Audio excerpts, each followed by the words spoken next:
Sehingga tidak ada dalam pandangan kami bahwa penjaminan mutu itu bersifat inklusif atau eksklusif. Kami berusaha melibatkan teman-teman. Ini dari mulai penyusunan draft sampai pelaksanaan pemetaan dikerjakan secara bersama-sama. Ya, jadi kalau misalnya kita tidak terdengar, memang karena fungsi kita lebih banyak keluar.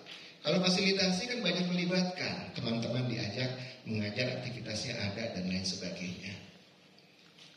Selanjutnya, dari mana kami mencoba untuk membuat instrumen? Salah satunya adalah ini, titik tekan pemetaan 8 standar nasional plus pembelajaran di SMKPK. Harapannya ketika kita tahu poin-poin ini mana yang SMK membutuhkan bantuan, maka itulah yang harus kita tindak lanjuti.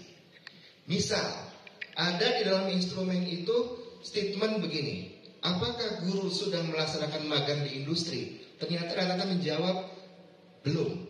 Kenapa? Tidak memiliki pasangan institusi untuk tempat magang. Harapan kami itu akan kami lemparkan kepada tim Pak Saihu dan kawan-kawan. Harapannya seperti itu. Sehingga MOU itu bisa berjalan. Tetapi jika misalnya di sini penyusunan penyelarasan kurikulum bersama IDUKA yang rendah, alasannya kenapa? Ternyata guru kebingungan ketika menyelaraskan kurikulumnya. Kata industri, manggawe ku bapak. Kata bapak, guru, ini harus industri. Koreksi, mana yang dihilangkan? Akhirnya karena tidak memahami keilmuan terkait kurikulum, bukankah kurikulum itu ada filosofi dan lain sebagainya?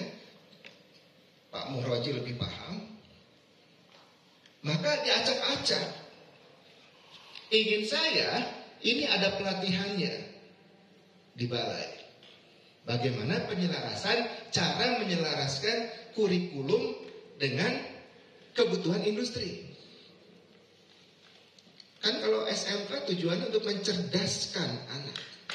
Kalau industri kan mempersiapkan anak untuk bisa bekerja. Nah kita ketika anak cerdas harapannya mampu untuk bekerja. Lanjut. Ini yang titik tekan yang Pak Dirjen sering sampaikan, 8+I.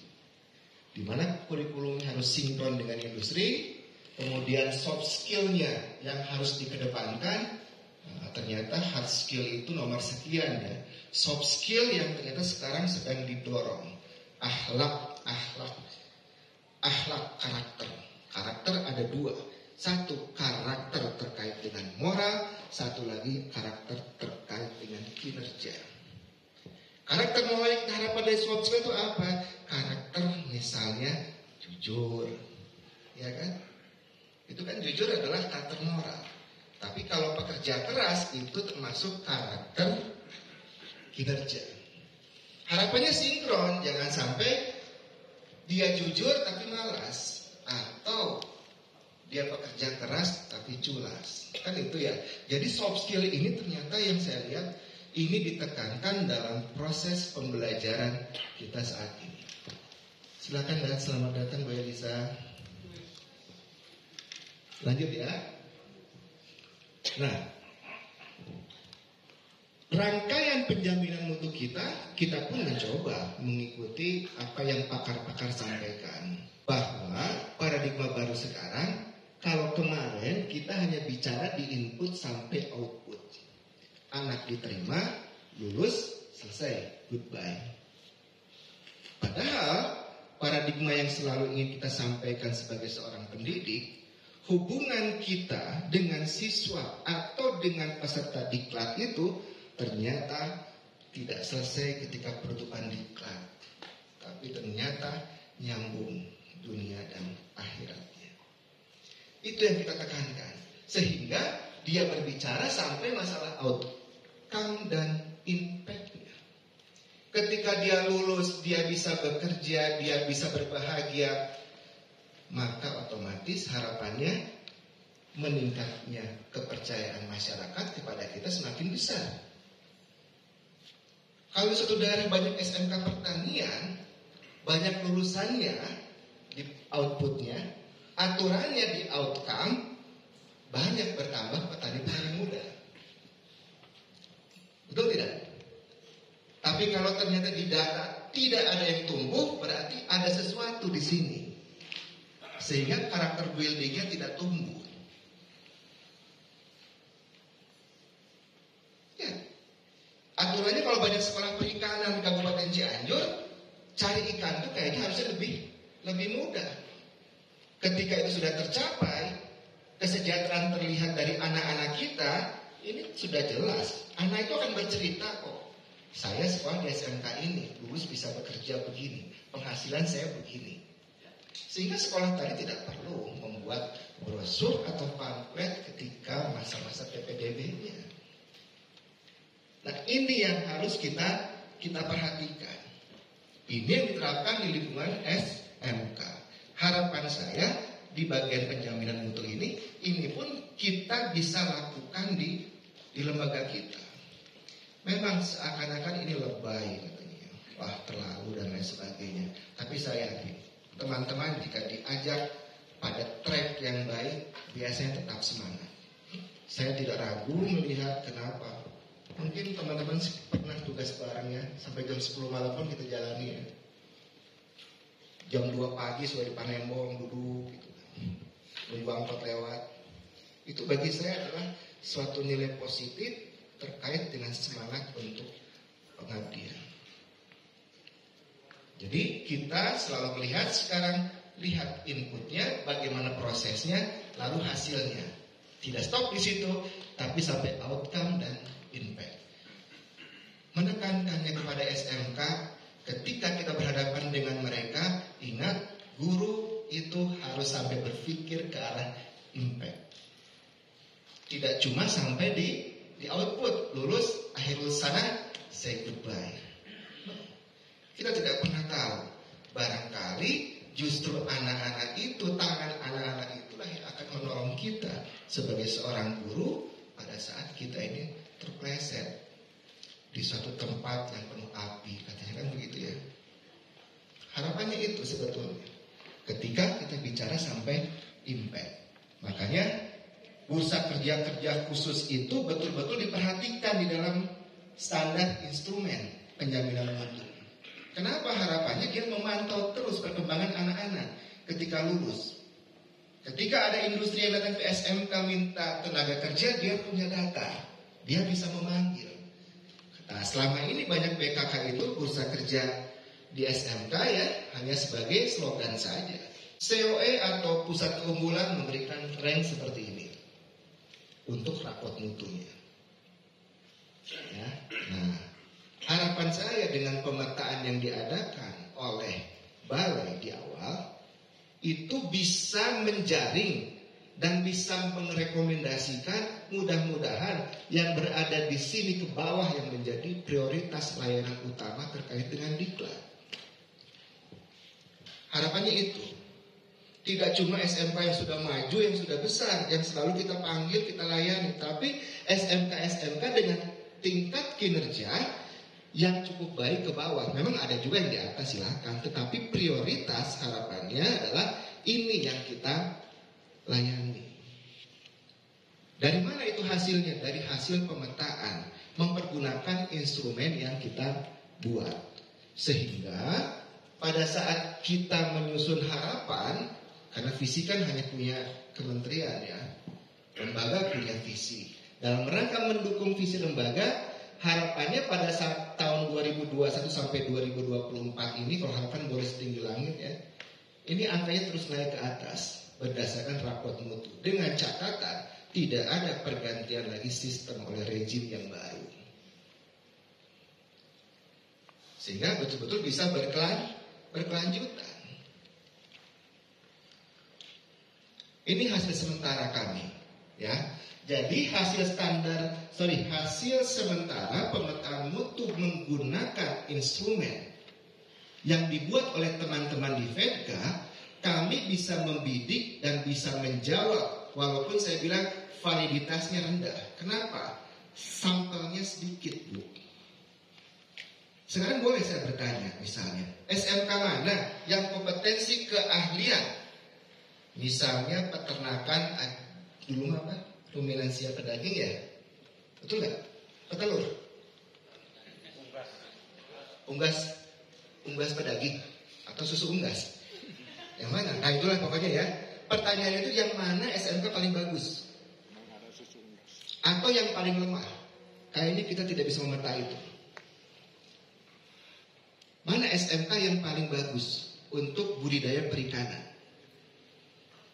Apa Salam? Apa Mundu? Harapannya jika berbasis data bisa kita sampaikan nyata bagusan itu. Kenapa? Ini kelebihannya. Sehingga jawabannya kita mudah. Kenapa Anda memanggil peserta ini? Ya ini dasarnya. Ternyata secara umum skor SMP kita di dalam skala 1 sampai 4, kalau tadi penilaiannya kan 0 sampai 100 ya, tinggal kita konvers saja. Ternyata rata-ratanya yang kita ambil sampelnya tidak banyak, hanya 135 SMK mempergunakan online, itu hanya mencapai 2,98. Berarti kalau 2,98 itu hampir 3 ya. Kalau 3 berarti kalau di angka sini dekat ke 75 ya. Berarti di sini posisinya cukup baik.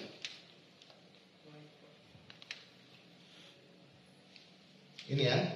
Nah, yang paling kecil ternyata standar kompetensi lulusan, makanya agak bingung. Prosesnya bagus, tapi standar kompetensi lulusannya agak rendah. Kita bisa membandingkan itu dari data yang diolah oleh tim kami. Ini SMK Negeri 1 Bawen secara umum dengan SMK Negeri 1 Cibadak skornya. Nah, kami belum selesai melaksanakan ini karena banyak petugas yang terhenti berangkat. Alasannya apa? Pandemi, PPKM, dan lain sebagainya. Jadi kami belum tuntas satu kegiatan lagi untuk menghasilkan laporan terkait pemetaan yang kami lakukan. Jadi kita rubah ya pemahamannya, bukan penjaminan, tapi pemetaan dulu. Benang merahnya apa hasil kegiatan kita ini? Kita bisa mendapatkan data terkini terkait kualitas mutu SMK Pertanian. Untuk apa? Untuk perencanaan kegiatan Balai Besar ke depan. Apa yang mau kita lakukan? Ini loh PR-nya, ini loh penyakitnya. Berdasarkan anggaran dari Pak Soni dan kawan-kawan ini, kalau bisa kegiatan yang memang di dalam terkait dengan ini, betul-betul melibatkan teman-teman di dalam melakukan aktivitasnya. Kedua, memfasilitasi dan mendampingi peningkatan kualitas mutu SMK Pertanian pada kegiatan Balai Besar pada tahun anggaran selanjutnya. Jadi fasilitasi, kemudian pendampingan. Nah kebetulan pendampingan yang saat ini kan bukan dari kita ya, tapi prosesnya sama. Itu pendampingan dari Direktorat Nitras. Betul ya Nitras ya Pak Karyawan ya? PIP itu ya. Tapi ya seperti itulah pada prinsipnya, bahwa pendampingan nanti itu lebih kepada bersifat coaching, tidak bersifat mentoring. Kalau mentor kan nyontoin ya, harus begini, harus begini. Kalau coaching dalam paradigma Merdeka Belajar, kita lebih banyak mendorong. Ayo apa yang bisa Anda lakukan? Ayo ditingkatkan. Mungkin paradigma ini berubah. Selanjutnya, harapannya ke depan jangan sampai nilai rapot pertanian itu rendah. Bagaimana peran kita bisa dilihat sebetulnya ketika nilai rapot mutu SMK Pertanian secara signifikan naik. Tapi dengan catatan tadi ya, rejim tidak mengganti sistem di perjalanan. Kekinian ternyata apa yang kita prediksikan terkait dengan penjaminan mutu SMK mempergunakan instrumen PK ternyata menjadi kejadian. Kami dipanggil ke Jakarta, kemudian dipanggil ke Karawang, dan disepakati bahwa instrumen yang tadinya dipakai hanya untuk SMK PK sekarang dipakai oleh seluruh SMK, tidak terkecuali. Alhamdulillah ternyata apa yang kami prediksikan itu berjalan sesuai dengan apa yang kita pikirkan saat itu.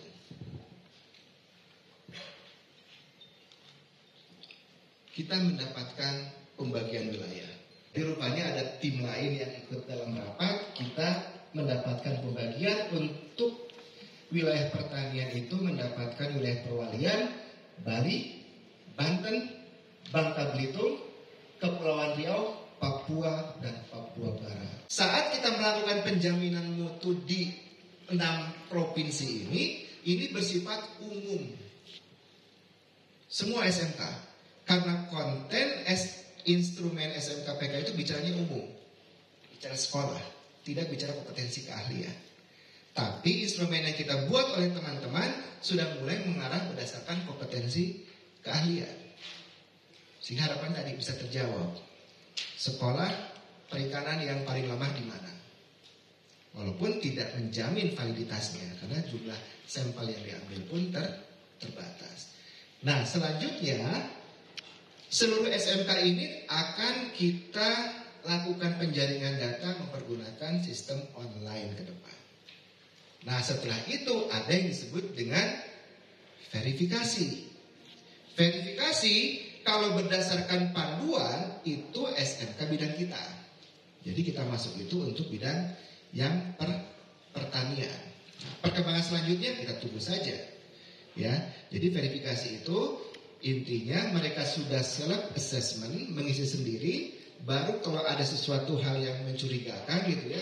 Kita tahu SMK itu juga hampir rubuh gitu ya, tapi nilai raportnya menjelang 3,9 kan harus kita lihat. Jangan-jangan kepedean dalam mengisinya.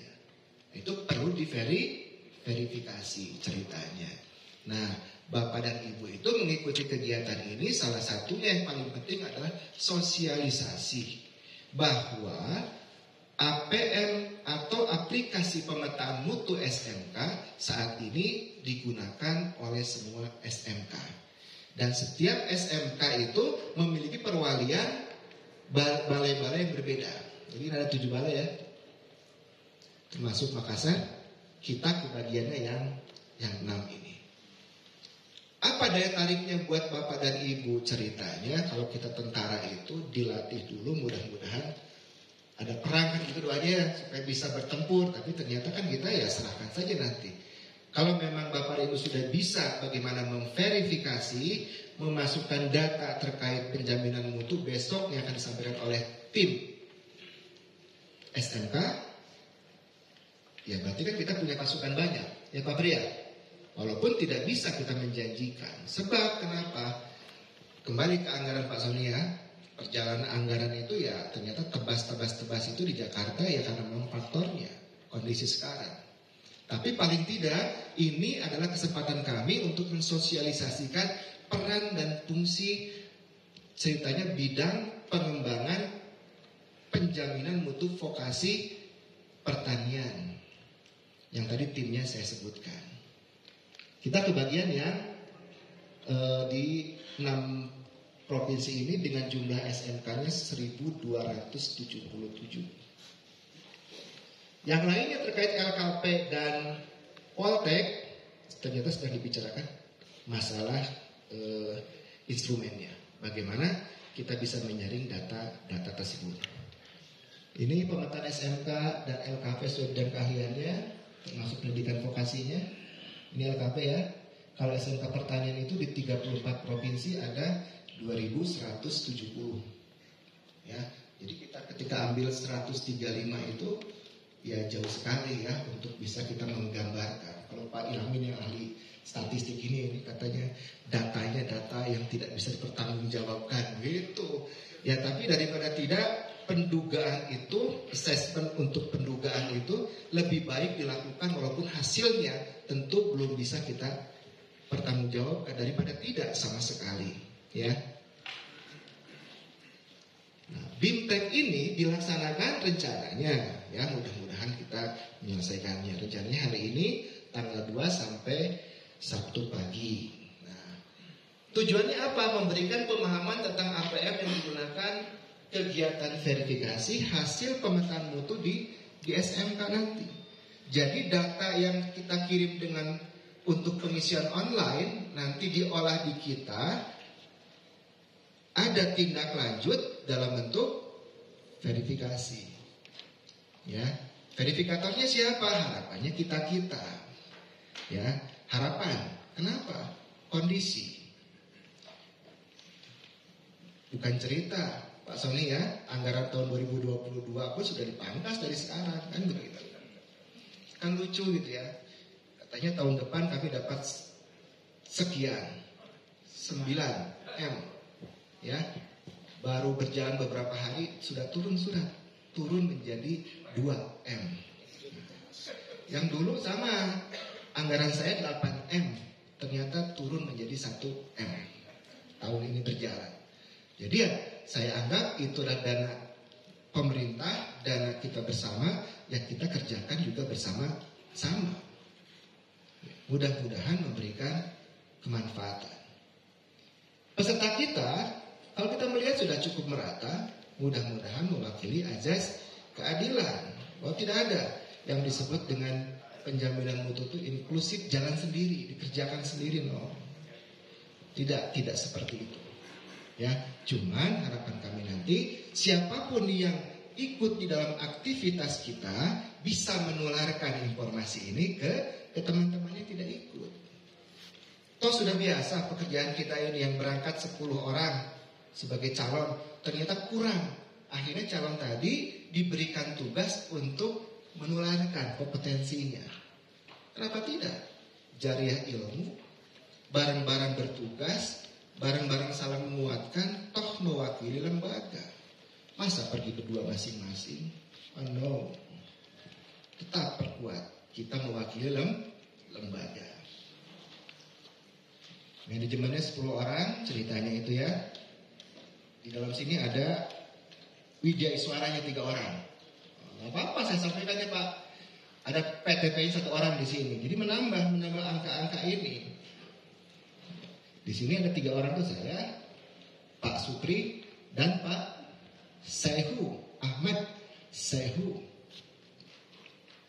Di bawahnya Kordep ada 4 orang, 1 orang berhalangan, Al-Mukarram Pak Iskandar. Tapi ada yang mewakili di sini. Bagus komunikasinya. Coba kalau diam-diam nggak datang kemudian tidak memberikan informasi, seperti meninggalkan kapal di tengah laut. Tapi ada wakilnya. Saya senang di sini ada pejabat tinggi juga, ada koordinator Widya Iswara. Iya, koordinator pejabat fungsional. Ada koordinator PTP di sini. Ada koordinator pengembangan, lengkap berarti. PTP ada 6 orang, ya karena kuota. Tidak apa-apa, kita berbagi kan pekerjaan itu. Harapannya semua dimasukkan, kalau Pak Sony bilang 120 orang berangkat semua. Toh anggota kita cuma 200 Pak Jarod ya. Tapi kan tetap semuanya harus berdasarkan ajas kepantasan. Dulu saya juga ketika jadi kepala departemen sering ngeritik ke depan itu Pak Jarod. Sering Pak, mestinya gini. Ternyata sudah di depan saya ingin pulang ke belakang. Sering, swear. Setelah di depan saya ingin pulang ke belakang. Di sini ada PN-PN-nya, ya, tapi kompetensinya tidak diragukan. Haji Aris dengan Kang Wahyudi, itu nama resmi. Ya, saya berharap dan berdoa mudah-mudahan segera terangkat menjadi pegawai negeri. Karena kita membutuhkan itu kondisinya. Ya. Kegiatan Bintek kita ini akan kita laksanakan hari ini ceritanya. Saya masuk ini orientasi program sekaligus menyampaikan informasi penjaminan mutu. Kenapa saya maju ke depan? Karena